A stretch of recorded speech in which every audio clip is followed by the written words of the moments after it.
Magandang gabi, katambay. Ako si Kuya Bor ng Creepy Tambayan. Ang paborito niyong tagpuan ng kilabot, hiwaga, at lagim. Ngayong gabi, isang kwento na tiyak na hindi niyo malilimutan. Tungkol ito sa isang podcast recording na nauwi sa isang misteryong punong-puno ng takot. Isang boses sa radyo na humihingi ng tulong, pero wala naman sa studio. Kaya kung matapang ka, ilaw na lang ng cellphone ang buksan mo at ihanda ang sarili mo sa istoryang ito.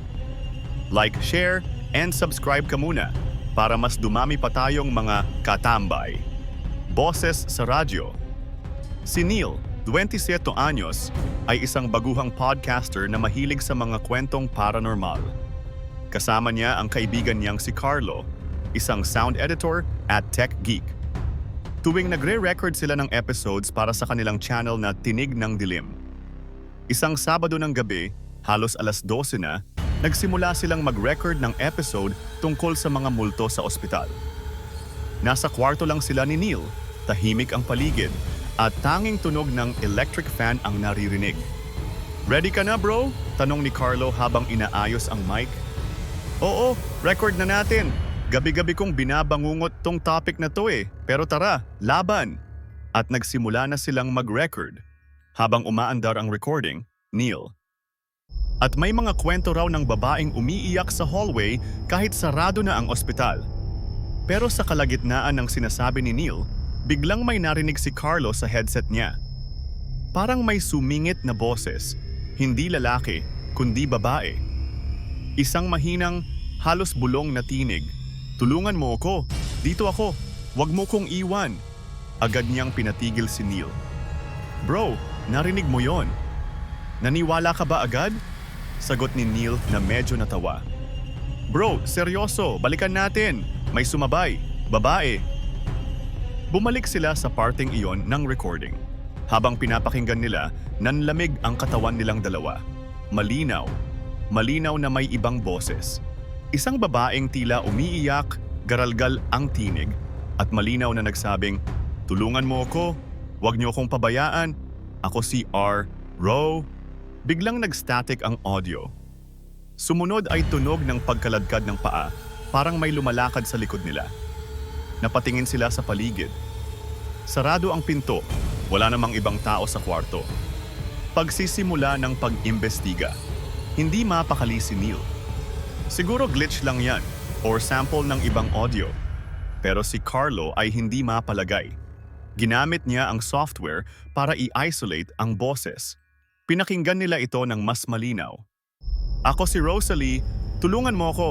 Sa ilalim ng radyo. Dito lang ako. Wag mo kong iwan." Nagtitigan sila, walang nagsalita. "Neil, saan mo binili itong radyo mo sa gilid?" May lumang radyo si Neil sa shelf. Hindi na gumagana, pamana pa ng lolo niya. Pero dahil antique, iniwan niya lang bilang display. Nilapitan nila ito.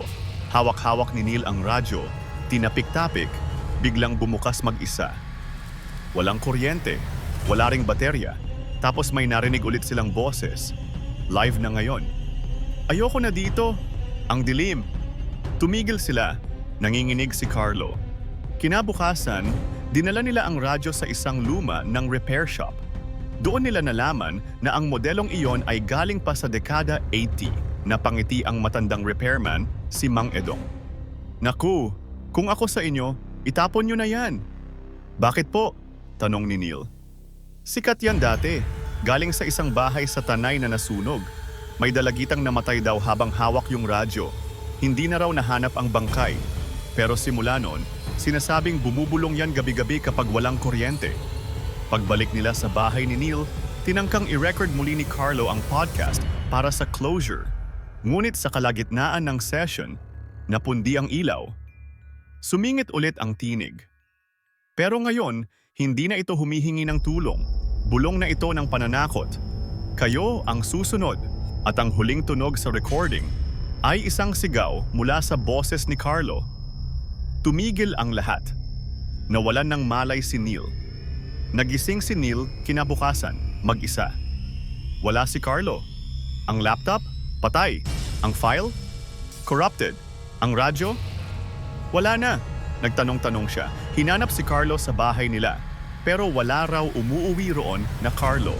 Nagtaka siya. May ipinakitang litrato ang pamilya ni Carlo, pero hindi niya kilala ang lalaki sa larawan. Si Carlo yan, pero namatay na siya. 3 taon na ang nakakalipas. Nanlamig si Neil. Sino ang kasama ko kagabi? Mula noon, gabi-gabi niyang naririnig sa headset ang tinig. Neil, tulungan mo ako. Si Carlo. Ako si Carlo. Dito lang ako. Ako si Kuya Bor ng Creepy Tambayan. Kung nagustuhan niyo ang kwento natin ngayong gabi, huwag kalimutang mag-like, share at subscribe. At kung may sarili kayong kwento ng lagim, isend nyo lang sa tambayancreepy@gmail.com. Hanggang sa susunod na gabi ng kilabot, paalam. At matulog ka ng mahimbing.